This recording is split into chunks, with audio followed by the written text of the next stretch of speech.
Ogedei Khan merupakan salah satu tokoh penting dalam sejarah dunia yang namanya tercatat sebagai penguasa besar dari bangsa Mongol. Ia adalah putra ketiga dari Genghis Khan, pendiri kekaisaran Mongol yang sangat luas. Setelah wafatnya Genghis Khan, para bangsawan dan pemimpin Mongol melakukan pemilihan untuk menentukan siapa yang akan menggantikannya. Dari proses itu diputuskan bahwa Ogedei Khan yang akan melanjutkan kepemimpinan ayahnya sebagai Hagan atau Kaisar Agung Mongol. Banyak sejarawan menaruh perhatian terhadap sosok Ogedei Khan karena masa pemerintahannya dianggap sebagai periode yang membawa kekuasaan Mongol mencapai puncak kejayaannya. Sekaligus masa ketika ekspansi militer Mongol berkembang hingga wilayah yang sangat luas mencakup Asia Timur, Asia Tengah, Persia, hingga ke Eropa Timur. Sejarawan menilai Ogedei memiliki kepribadian yang berbeda dengan ayahnya. Jika Genghis Khan dikenal keras, disiplin, penuh perhitungan, serta sangat dekat dengan strategi perang, maka Ogedei Khan cenderung dikenal sebagai sosok yang lebih santai, ramah dan terbuka. Meskipun demikian, ia tetap memiliki wibawa besar sehingga bisa memimpin bangsa Mongol yang terkenal penuh dengan tradisi keras dan kompetisi di antara para bangsawan. Beberapa catatan dari sejarawan menyebutkan bahwa Ogedei memiliki kelemahan berupa kesukaannya terhadap minuman keras. Kebiasaan ini bahkan kemudian berpengaruh pada kesehatan dirinya dan menurut sebagian besar catatan menjadi penyebab wafatnya. Namun meskipun memiliki kelemahan pribadi, Ogedei tetap mampu menjalankan roda pemerintahan dengan baik berkat dukungan para penasihat, jenderal, dan para pejabat yang setia kepada keluarga besar Genghis Khan. Para sejarawan mengungkapkan bahwa masa pemerintahan Ogedei menjadi fase penting dalam konsolidasi kekuasaan Mongol. Setelah Genghis Khan berhasil membuka jalan dengan menaklukkan berbagai wilayah, Ogedei melanjutkan proyek besar tersebut dengan mengatur administrasi wilayah yang ditaklukkan agar dapat memberikan kontribusi pada kekaisaran. Ia mulai membangun sistem birokrasi yang lebih tertata, mengembangkan pusat pemerintahan di Karakorum, dan membentuk jaringan komunikasi serta logistik yang memperkuat kendali atas wilayah yang luas. Karakorum di bawah Ogedei menjadi ibu kota yang menampilkan ciri khas kebesaran Mongol, sekaligus mulai memperlihatkan upaya adaptasi dengan tradisi bangsa lain yang ditaklukkan. Sejarawan melihat bahwa keputusan Ogedei untuk memperkuat Karakorum sebagai pusat pemerintahan menunjukkan pandangan jauh ke depan dalam membangun stabilitas kekaisaran yang tidak hanya bertumpu pada kekuatan militer semata. Masa Ogedei juga tercatat sebagai periode ketika tentara Mongol melancarkan kampanye besar ke berbagai penjuru. Pasukan Mongol bergerak ke arah Persia, menaklukkan wilayah di Asia Tengah, dan melanjutkan invasi ke Eropa Timur. Invasi ke Eropa yang dipimpin oleh jenderal seperti Subutai dan Batukan menjadi salah satu momen paling mengejutkan dalam sejarah Eropa abad pertengahan. Pasukan Mongol berhasil mengalahkan tentara Hungaria dan Polandia, menghancurkan berbagai kota, dan membawa ketakutan yang besar ke benua tersebut. Sejarawan Eropa menulis tentang kedahsyatan Mongol yang dianggap sebagai bencana dari timur. Keberhasilan ekspansi ini menunjukkan bagaimana sistem militer yang diwariskan Genghis Khan tetap dijalankan dengan efektif di bawah Ogedei. Strategi perang, disiplin pasukan, serta penggunaan kavaleri ringan dan berat dengan koordinasi yang luar biasa menjadikan tentara Mongol sangat sulit dikalahkan. Selain aspek militer, para sejarawan juga mencatat bagaimana Ogedei berusaha mengatur ekonomi kekaisaran. Ia menyadari bahwa wilayah yang luas harus dihubungkan dengan sistem perdagangan dan perpajakan yang tertata. Dalam beberapa catatan disebutkan bahwa Ogedei memerintahkan pembangunan pos-pos perdagangan dan jaringan jalan yang memungkinkan komunikasi serta distribusi barang berjalan lancar. Ia juga menunjuk pejabat-pejabat untuk mengawasi pengumpulan pajak dari wilayah yang ditaklukkan. Meski demikian, dalam praktiknya sering terjadi penyalahgunaan dan korupsi yang membuat sebagian wilayah mengalami penderitaan berat.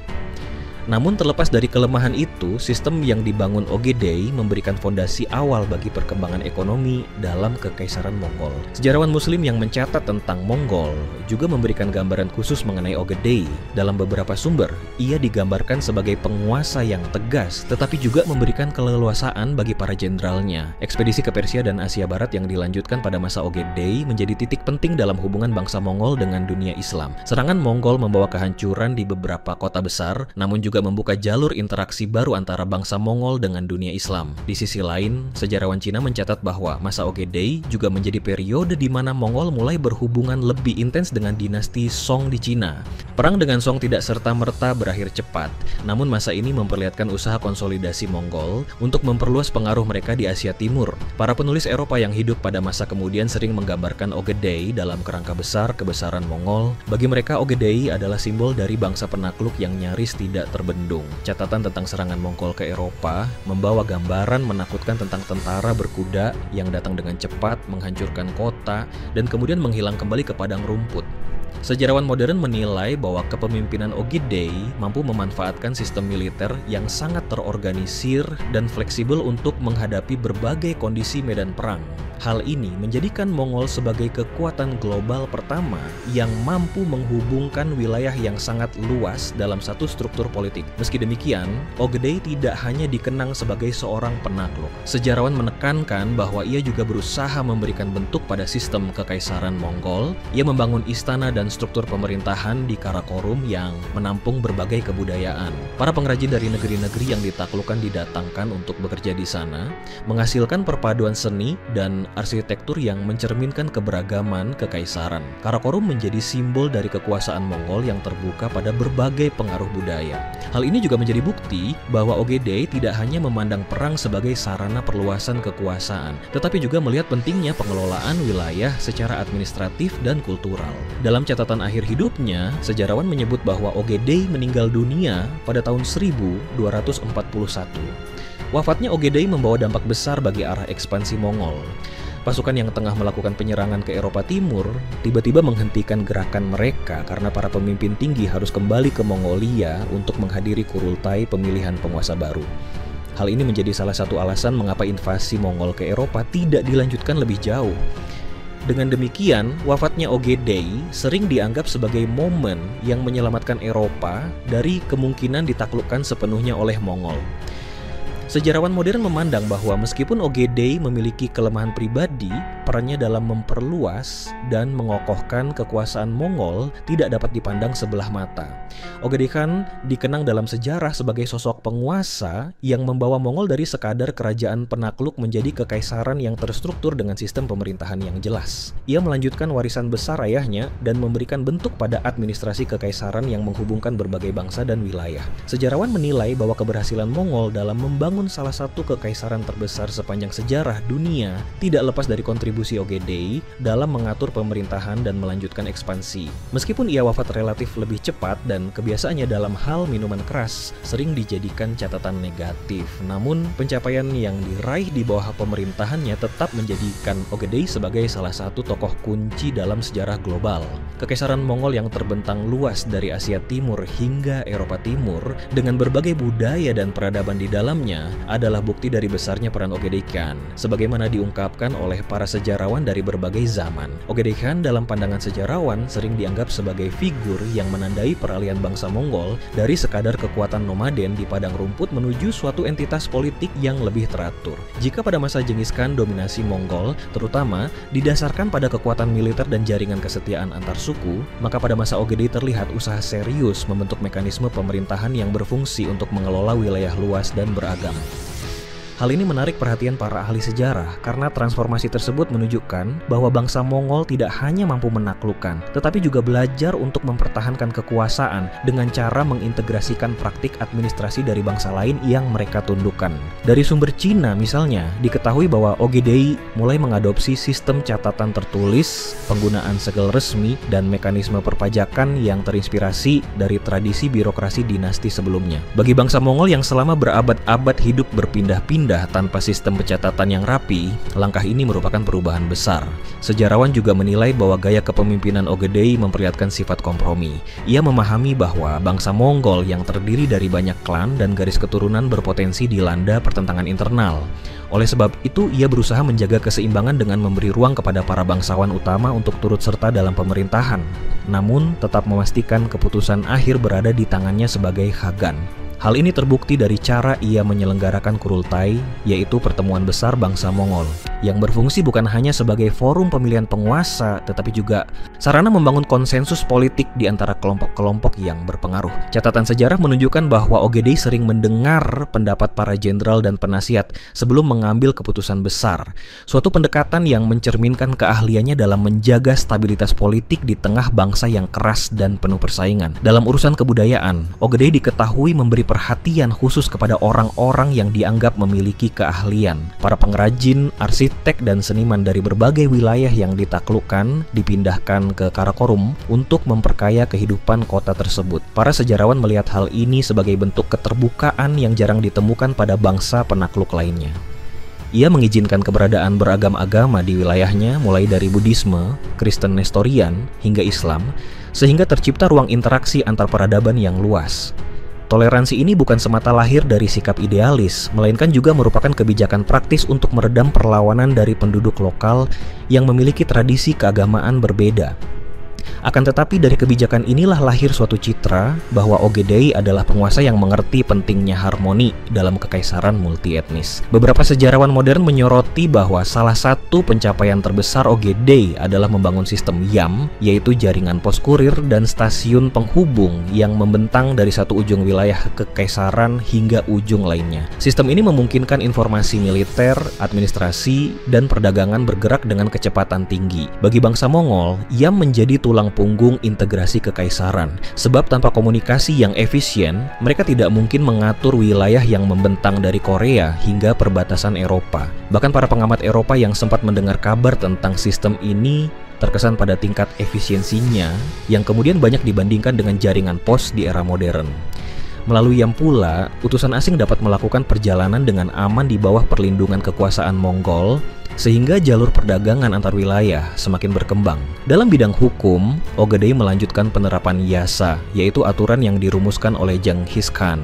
Namun ia tidak hanya mempertahankan, melainkan juga menyesuaikan dengan kondisi baru. Misalnya, Ogedei menambahkan aturan terkait pemungutan pajak, distribusi rampasan perang, dan hak-hak pedagang. Sejarawan mencatat bahwa ia berusaha menjaga agar aturan tersebut ditaati oleh seluruh lapisan masyarakat Mongol, baik bangsawan maupun rakyat biasa. Upaya penegakan hukum ini penting karena bangsa Mongol sedang bertransformasi menjadi kekaisaran dunia, sehingga dibutuhkan dasar aturan yang konsisten. Dengan demikian, walaupun Ogedei dikenal pribadi yang santai, kebijakannya dalam bidang hukum menunjukkan sikap serius untuk menjaga ketertiban. Catatan dari dunia Islam memberikan gambaran lain tentang bagaimana kebijakan Ogedei memengaruhi daerah taklukan. Serangan Mongol ke wilayah Khwarezm dan sekitarnya telah menyebabkan kehancuran besar, namun setelah itu terlihat usaha untuk memulihkan kehidupan ekonomi dengan membuka kembali jalur perdagangan. Pedagang muslim tetap memainkan peran besar dalam jaringan perdagangan internasional di bawah kekuasaan Mongol. Beberapa sumber bahkan menyebutkan bahwa para pedagang muslim mendapat perlindungan khusus agar aktivitas mereka dapat mendukung pemasukan kekaisaran. Situasi ini menunjukkan bahwa meskipun Mongol dikenal brutal dalam penaklukan, setelah penguasaan stabil mereka berusaha menghidupkan kembali ekonomi wilayah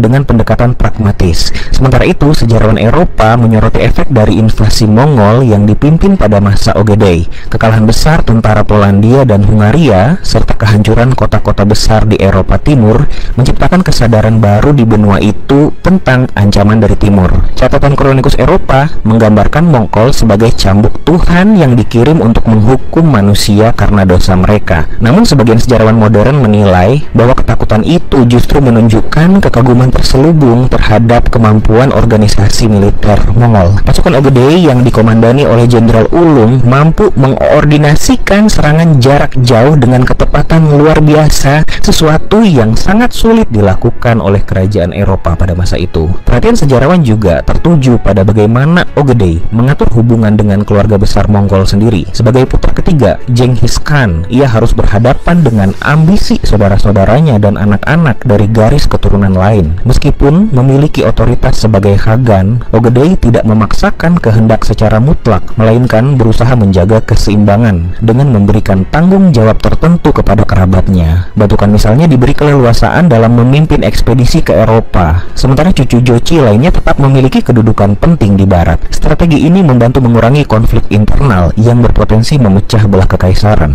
Sejarawan melihat kemampuan Ogedei dalam meredam ambisi kerabat sebagai salah satu kunci kelanjutan stabilitas Mongol setelah wafatnya Genghis Khan. Akhir masa pemerintahannya ditandai dengan berbagai tantangan. Di satu sisi, wilayah kekaisaran sudah mencapai luas luar biasa sehingga sulit dikendalikan sepenuhnya. Di sisi lain, kebiasaan Ogedei terhadap minuman keras semakin melemahkan kesehatannya. Sejarawan mencatat bahwa meskipun para penasihat mencoba mengingatkan, ia tetap tenggelam dalam kebiasaan tersebut. Wafatnya pada tahun 1241 meninggalkan kekosongan kekuasaan yang memicu persaingan di antara keturunan Genghis Khan. Para ahli menilai bahwa seandainya Ogedei hidup lebih lama, mungkin ekspansi Mongol di Eropa akan berlanjut lebih jauh, bahkan bisa mencapai wilayah barat yang lebih dalam. Namun kenyataan bahwa ia meninggal justru memberi kesempatan bagi Eropa untuk selamat dari ancaman yang lebih besar. Bila ditelaah dari sudut pandang sejarawan modern, Ogedei Khan adalah penguasa yang membawa kekaisaran Mongol memasuki tahap pengelolaan yang lebih kompleks. Ia berhasil memadukan sifat bangsa nomaden dengan unsur-unsur birokrasi dari negeri yang ditaklukkan, menciptakan jaringan komunikasi yang efisien, serta mengawasi ekspansi militer yang luar biasa luas. Walaupun pribadi Ogedei sering dikritik karena kelemahannya terhadap minuman keras, pencapaiannya sebagai pemimpin tetap diakui. Dalam pandangan sejarah dunia, ia termasuk dalam jajaran tokoh yang membentuk wajah abad pertengahan dengan cara yang sangat menentukan. Ogedei Khan dalam penilaian banyak ahli sering disebut sebagai sosok yang mewarisi kejayaan militer dari ayahnya, namun sekaligus membentuk watak baru bagi kekaisaran Mongol. Ia tidak hanya menekankan pada ekspedisi penaklukan, tetapi juga berusaha memberikan landasan yang memungkinkan kekaisaran tetap bertahan meskipun terus meluas. Salah satu hal yang menonjol adalah kesediaannya untuk memanfaatkan kemampuan bangsa asing dalam urusan administrasi. Beberapa sumber menyebutkan bahwa Ogedei mendatangkan pejabat dari Persia, Cina, bahkan dari kalangan Uighur untuk membantu mengelola catatan, pajak, serta sistem keuangan. Langkah ini menunjukkan bahwa ia memahami keterbatasan bangsa Mongol yang tidak terbiasa dengan administrasi tertulis, sehingga ia memilih mengandalkan pengalaman bangsa lain tanpa kehilangan kendali politik. Sejarawan menilai tindakan tersebut sebagai ciri khas pragmatisme Mongol di bawah Ogedei yang menjadikan mereka mampu beradaptasi dengan cepat terhadap tantangan baru. Catatan lain yang sering diulas adalah bagaimana Ogedei mengelola kota Karakorum sebagai pusat kekuasaan. Berbeda dengan ayahnya yang lebih banyak menghabiskan waktu di padang rumput, Ogedei berupaya menghidupkan Karakorum sebagai simbol kejayaan dan pusat koordinasi politik. Di kota itu dibangun bangunan batu, kuil, serta istana yang menampilkan pengaruh beragam budaya. Sejarawan mencatat bahwa para utusan dari berbagai negeri mendatangi Karakorum untuk menyerahkan upeti dan menjalin hubungan dagang. Keberadaan ibu kota ini membuat Mongol tampil sebagai kekaisaran yang bukan sekadar pasukan berkuda pengembara, melainkan sebagai kekuatan dengan pusat politik yang diakui dunia.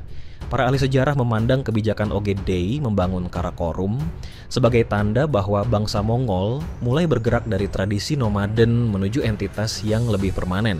Ekspedisi militer pada masa Ogedei memang menjadi bagian dari warisannya, tetapi sejarawan menekankan bahwa strategi di balik ekspedisi itu sangat memperlihatkan pengaturan yang matang. Subutai, salah satu jenderal terbesar dalam sejarah Mongol, tetap mendapat dukungan penuh dari Ogedei untuk menjalankan operasi di berbagai front sekaligus. Hal ini memperlihatkan bahwa Ogedei memberi kepercayaan kepada para panglima pilihannya tanpa banyak campur tangan. Namun ia memastikan dukungan logistik dan politik selalu tersedia. Bagi para sejarawan, hal ini merupakan tanda bahwa Ogedei memahami pentingnya pembagian tugas dan koordinasi. Penaklukan ke Eropa Timur yang membawa kehancuran bagi banyak kerajaan di sana menjadi bukti nyata dari kemampuan sistem ini.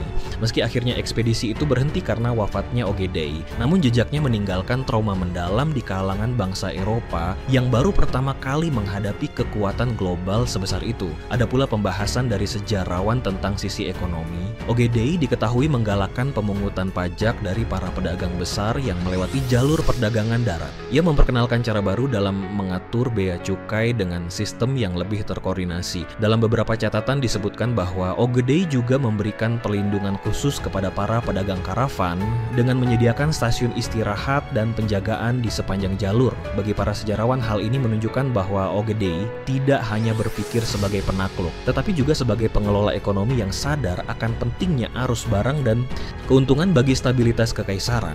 Inilah yang kemudian membuat jalur perdagangan Asia Tengah tetap hidup, meski banyak kota mengalami kehancuran akibat perang.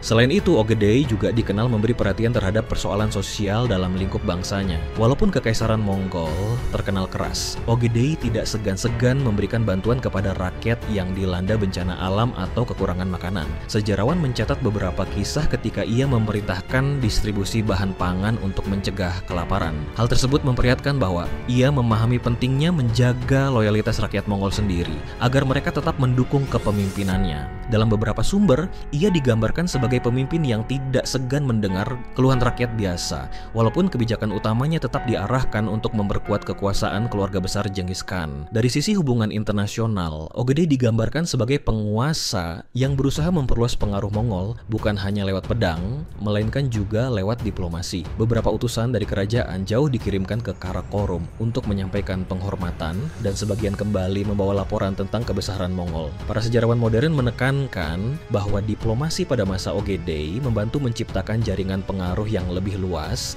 sehingga Mongol dipandang tidak hanya sebagai bangsa barbar penyerbu, tetapi juga sebagai kekuatan yang memiliki legitimasi politik. Salah satu aspek yang membuat Ogedei terus dibicarakan oleh para ahli adalah kemampuannya menjaga kesinambungan antara warisan Genghis Khan dengan realitas kekuasaan yang terus berkembang. Ia tidak mengabaikan tradisi suku dan hukum lisan, tetapi juga tidak menolak sistem administrasi asing yang lebih maju. Perpaduan ini menciptakan sebuah struktur unik yang memungkinkan Mongol mengendalikan wilayah seluas Eurasia. Para sejarawan menganggap Ogedei sebagai sosok yang meletakkan kerangka awal bagi kelanjutan kekaisaran hingga masa Kubilai Khan di Cina maupun Hulagu Khan di Persia. Walaupun ia akhirnya wafat mendadak, para ahli sepakat bahwa jejak kebijakannya meninggalkan dampak panjang.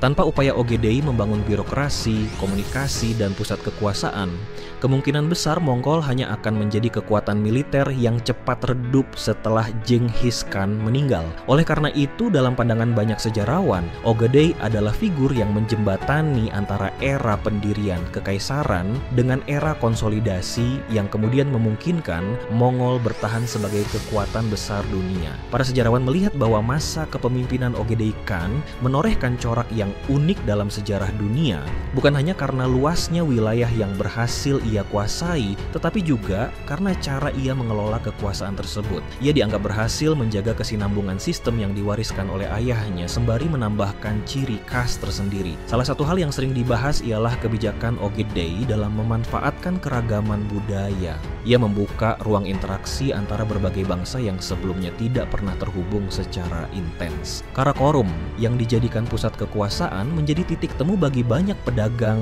diplomat agamawan, dan pengrajin dari berbagai belahan dunia. Kota itu digambarkan oleh para utusan asing sebagai tempat di mana beragam bahasa terdengar di jalan-jalan, sebuah cerminan dari luasnya pengaruh Mongol. Dari catatan tersebut, sejarawan menilai Ogedei berperan penting dalam mempercepat pertukaran gagasan lintas peradaban, walaupun kekaisaran Mongol sering diasosiasikan dengan perang dan penaklukan. Dalam bidang militer, meski Ogedei tidak seterkenal ayahnya sebagai pemimpin langsung di medan perang, ia tetap memegang peranan kunci sebagai pengatur strategi besar. Ia memberi ruang penuh kepada jenderal ulungnya untuk melaksanakan rencana yang sudah disepakati, sementara ia fokus pada penyediaan dukungan politik dan sumber daya. Hal ini berbeda dengan gaya Genghis Khan yang lebih sering terlibat secara langsung dalam pertempuran.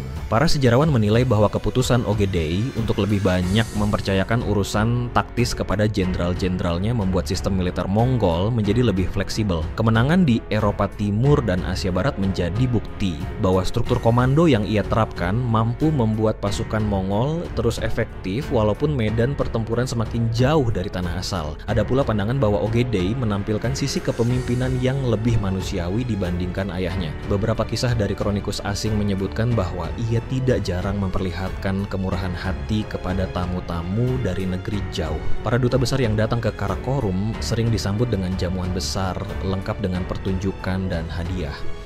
Sejarawan menafsirkan kebiasaan ini sebagai cara Ogedei membangun citra Mongol sebagai kekuatan yang tidak hanya menakutkan, tetapi juga kaya dan berwibawa.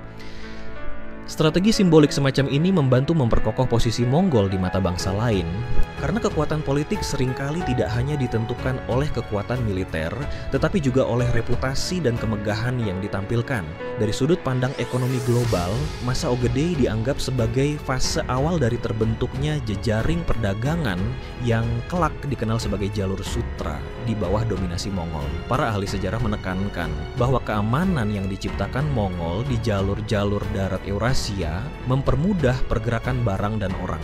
Sejumlah pedagang Muslim, Cina, dan Eropa mulai berani melakukan perjalanan lebih jauh karena mendapat jaminan perlindungan. Kondisi ini menciptakan lonjakan interaksi ekonomi antar wilayah.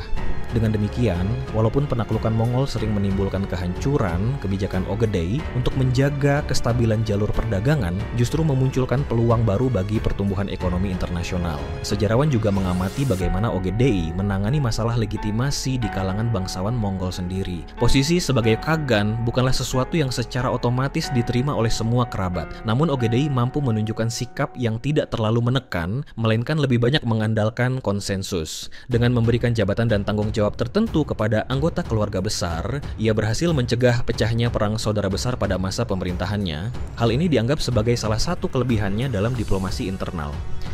Banyak ahli berpendapat bahwa tanpa sikap kompromis tersebut, kekaisaran Mongol mungkin akan terbelah lebih cepat sebelum sempat mencapai puncak kejayaannya.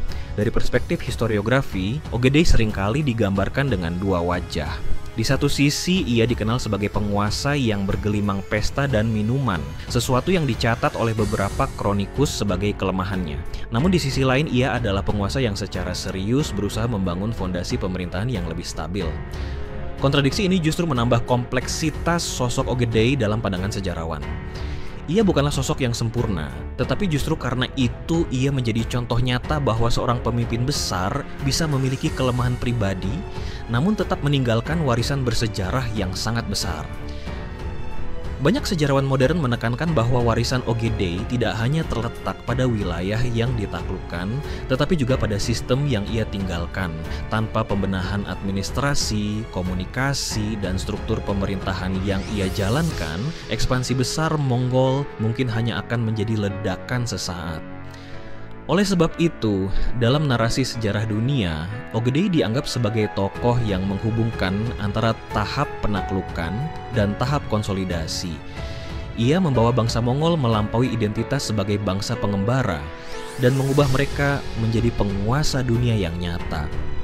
Dalam pandangan sejarawan kontemporer, Ogedei Khan sering ditempatkan pada posisi yang istimewa karena ia bukan hanya pewaris tahta ayahnya, melainkan juga arsitek awal dari stabilitas kekaisaran Mongol. Salah satu topik yang sering dibicarakan adalah kemampuannya menciptakan sistem pengawasan yang memungkinkan pusat kekuasaan di Karakorum tetap bisa mengontrol wilayah yang berjarak ribuan kilometer. Ia menugaskan pejabat yang dipercaya untuk melakukan inspeksi berkala, mencatat laporan, serta menyampaikan kondisi wilayah taklukan secara rutin. Catatan-catatan ini memberi gambaran bahwa Ogedei mulai mempraktikkan pola pemerintahan yang menyerupai birokrasi modern walaupun tetap berlandaskan tradisi militeristik Mongol. Sejarawan menilai bahwa inilah awal mula lahirnya tata kelola kekaisaran yang terorganisir yang kemudian dikembangkan lebih jauh oleh generasi setelahnya. Ogedei juga tercatat sebagai penguasa yang memberi perhatian pada integrasi sosial di wilayah taklukannya. Ia memahami bahwa penaklukan saja tidak cukup untuk memastikan kesetiaan penduduk,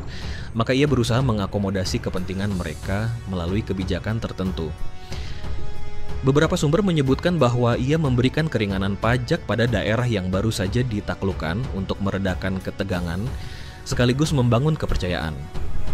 Sejarawan memandang kebijakan ini sebagai strategi cerdas untuk memperkuat kontrol, sebab tanpa dukungan rakyat setempat, Mongol akan terus menghadapi perlawanan yang melelahkan. Dalam lingkup kebudayaan, Ogedei mendorong pertukaran ide dan keahlian lintas bangsa. Karakorum digambarkan sebagai kota yang dipenuhi oleh bengkel pengrajin logam, pusat penenunan, hingga kompleks keagamaan. Keberagaman itu menunjukkan bahwa Ogedei tidak menutup diri dari pengaruh luar, melainkan justru memanfaatkannya untuk memperkaya kekaisaran. Para sejarawan menafsirkan hal ini sebagai bukti bahwa Ogedei memandang kekuasaan bukan hanya sebagai dominasi militer, tetapi juga sebagai kesempatan untuk menyerap hal-hal baru dari budaya lain. Dari sudut pandang geopolitik, keberadaan Ogedei membawa dampak besar terhadap keseimbangan dunia abad pertengahan. Invasi ke Eropa Timur, walaupun terhenti akibat wafatnya, meninggalkan warisan berupa trauma dan kewaspadaan tinggi di kalangan kerajaan Kristen. Sementara itu di Asia Barat, ekspansi Mongol yang berlanjut di bawah mandat Ogedei mengubah peta politik kawasan dengan menumbangkan dinasti lama dan membuka jalan bagi tatanan baru. Para sejarawan berpendapat bahwa kebijakan ekspansi Ogedei memiliki implikasi jangka panjang, karena sejak saat itu dunia Islam dan Eropa tidak lagi bisa mengabaikan eksistensi Mongol sebagai kekuatan global yang nyata. Aspek menarik lainnya adalah cara Ogedei mengelola hubungan dengan berbagai agama. Meskipun dirinya tetap memelihara keyakinan tradisional bangsa Mongol, ia tidak menghalangi hadirnya pemuka agama dari tradisi lain di Karakorum. Beberapa catatan perjalanan menggambarkan bagaimana pemuka Buddha, Kristen, dan Islam bisa berdampingan dalam satu lingkungan. Tindakan ini dipandang sejarawan sebagai upaya Ogedei menciptakan stabilitas ideologis, sebab perbedaan keyakinan seringkali bisa memicu konflik. Dengan membuka ruang bagi pluralitas, Ogedei mampu menjaga agar kekaisaran tidak pecah akibat perbedaan agama. Sejarawan modern juga menyoroti cara Ogedei menggunakan simbol kekuasaan. Ia memahami bahwa bangsa-bangsa yang ditaklukkan terbiasa dengan tanda kebesaran seperti istana megah, pasukan pengawal, dan prosesi resmi. Oleh karena itu, ia membangun istana di Karakorum yang bukan hanya berfungsi sebagai tempat tinggal, tetapi juga sebagai panggung politik. Para duta yang hadir akan menyaksikan kemegahan itu, lalu menyampaikan kesan tentang kebesaran Mongol ke negeri asalnya. Simbol-simbol inilah yang turut memperkokoh legitimasi Ogedei di mata dunia. Ketika membicarakan warisan Ogedei, sejarawan juga menyoroti bagaimana kematiannya memengaruhi jalannya sejarah. Berhentinya invasi Mongol ke jantung Eropa setelah 1241 dianggap sebagai titik balik besar. Sebagian ahli berpendapat bahwa jika Ogedei masih hidup beberapa tahun lagi, mungkin Eropa Barat tidak akan sempat berkembang menjadi kekuatan besar di kemudian hari. Dengan demikian, wafatnya Ogedei tidak hanya menandai berakhirnya satu masa, tetapi juga menentukan arah sejarah global. Hal ini memperlihatkan betapa pentingnya peran pribadi seorang penguasa dalam menentukan jalannya peristiwa besar dunia. Walaupun kerap dipandang sebagai penguasa yang lemah dalam pengendalian diri karena kebiasaannya terhadap minuman keras, para ahli sejarah tetap sepakat bahwa pencapaian Ogedei tidak bisa diremehkan. Ia adalah figur yang memadukan militer, politik, ekonomi, dan budaya ke dalam satu kerangka kekuasaan yang membuat Mongol bertahan sebagai kekaisaran transkontinental. Dari sudut pandang historiografi, ia bukan sekadar penerus Genghis Khan, melainkan pembentuk struktur yang memungkinkan Mongol terus berperan besar di panggung sejarah dunia. Para sejarawan menilai bahwa kepemimpinan Ogedei memiliki corak yang khas jika dibandingkan dengan para penerusnya. Ia menampilkan sosok yang lebih terbuka dalam menerima saran dari para penasihat dan anggota keluarganya, terutama dari para janda Genghis Khan yang masih memegang pengaruh besar dalam urusan politik. Situasi ini memperlihatkan bahwa struktur kekuasaan Mongol pada masa Ogedei tidak semata berpusat pada satu figur, tetapi merupakan hasil keseimbangan antara otoritas Khan dengan kekuatan aristokrasi keluarga besar. Sebagian ahli berpendapat bahwa pola ini justru membuat pemerintahannya lebih stabil, sebab keputusan besar selalu melalui pertimbangan yang luas, meskipun pada akhirnya tetap berada di bawah kendali Ogedei. Salah satu hal yang kerap dibicarakan dalam kajian sejarah adalah strategi Ogedei dalam mengatur komunikasi antar wilayah. Ia memerintahkan pembangunan jaringan pos yang memungkinkan kurir berpindah dari satu stasiun ke stasiun lain dengan cepat. Sistem ini disebut YAM dan menjadi tulang punggung informasi yang menyatukan kekaisaran. Para pengamat modern sering mengaitkan YAM dengan cikal bakal jaringan komunikasi global, karena berkat itu perintah dari pusat bisa tiba di wilayah sejauh Eropa Timur hanya dalam hitungan minggu. Hal ini menegaskan bahwa Ogedei memahami pentingnya arus informasi bagi keberlangsungan pemerintahan yang luas. Ogedei juga sering dikaji dari sisi kebijakan hukumnya. Ia berupaya menegakkan aturan yang jelas untuk mengendalikan perilaku pejabat dan pasukan. Walaupun hukum Mongol pada dasarnya bersumber dari Yasa yang diwariskan oleh Genghis Khan, Ogedei menambahkan ketentuan-ketentuan baru yang berkaitan dengan administrasi pajak, pengaturan pasar, serta tata tertib bagi para pedagang. Upaya ini menunjukkan bahwa ia ingin menciptakan tatanan hukum yang lebih adaptif dengan kebutuhan masyarakat multietnis yang hidup di bawah kekuasaan Mongol. Dalam pandangan ekonomi, Ogedei dilihat sebagai penguasa yang berusaha menjaga keseimbangan antara pengumpulan upeti dengan keberlangsungan kegiatan niaga. Ia mendukung berkembangnya jalur perdagangan melalui darat dengan memberikan perlindungan kepada para pedagang dagang yang melintasi jalur itu. Karavan yang membawa barang dari Tiongkok menuju Asia Barat diberi jaminan keamanan, bahkan disediakan tempat peristirahatan. Sejarawan menilai bahwa inisiatif ini mempercepat pertumbuhan ekonomi lintas wilayah, sekaligus memperkuat posisi Mongol sebagai pengendali utama jalur perdagangan darat terbesar pada masanya. Sejarawan juga menggarisbawahi sikap Ogedei terhadap kota-kota besar yang ditaklukkannya. Berbeda dengan gaya penaklukan brutal ayahnya, ia lebih sering memilih untuk menjaga keberlangsungan kota sebagai pusat ekonomi. Ia menyadari bahwa menghancurkan sebuah kota hanya akan menghilangkan potensi pajak dan perdagangan. Dengan demikian, banyak pusat urban tetap berkembang di bawah perlindungan Mongol dan beberapa bahkan mengalami kebangkitan baru karena terhubung dengan jaringan perdagangan internasional. Karakorum sendiri sebagai ibu kota kekaisaran berkembang menjadi simbol keterbukaan Ogedei. Para sejarawan menggambarkan kota itu dipenuhi oleh pengrajin dari berbagai bangsa, termasuk arsitek dari Tiongkok, pengrajin logam dari Asia Tengah, serta seniman dari Persia. Kota itu bukan hanya pusat administrasi, tetapi juga laboratorium pertemuan budaya. Ogedei seakan sengaja membiarkan percampuran itu berlangsung, karena ia memahami bahwa kekuatan Mongol tidak hanya bersandar pada pasukan kavaleri, tetapi juga pada kemampuan mengelola keberagaman. Penting pula dicatat bagaimana sejarawan menyoroti kebijakan Ogedei terhadap tanah pertanian. Ia menugaskan pejabat untuk mengawasi produksi pangan di wilayah taklukan agar pasukan Mongol selalu mendapat suplai yang cukup. Kebijakan ini merupakan inovasi besar sebab bangsa Mongol sebelumnya lebih mengandalkan pengembalaan dan hasil rampasan. Dengan memperhatikan pertanian, Ogedei membuka jalan bagi integrasi ekonomi yang lebih kokoh antara masyarakat nomaden dengan penduduk agraris. Para ahli juga menganggap bahwa gaya hidup Ogedei yang dikenal gemar berpesta bukan semata kelemahan, tetapi juga strategi sosial. Pesta besar yang digelarnya sering digunakan sebagai sarana konsolidasi politik, tempat para bangsawan dan jenderal berkumpul, memperbarui ikatan kesetiaan, sekaligus menegaskan status Khan sebagai pusat kekuasaan. Dengan demikian, meskipun kebiasaan itu memperpendek usianya, perjamuan yang diadakan Ogedei tetap memiliki fungsi politik yang signifikan dalam mempertahankan loyalitas para pengikutnya. Dari sisi hubungan internasional, Ogedei mengirim utusan ke berbagai negeri untuk menunjukkan supremasi Mongol sekaligus membuka peluang kerja sama dagang. Beberapa sumber menyebutkan bahwa ia menerima utusan dari kekaisaran jauh di luar Asia, sesuatu yang memperlihatkan bahwa pengaruh Mongol di bawah pemerintahan sudah menjangkau dimensi global. Hal ini membuat para sejarawan berpendapat bahwa masa Ogedei merupakan era awal ketika dunia mulai benar-benar terhubung dalam jaringan politik dan ekonomi yang lebih luas.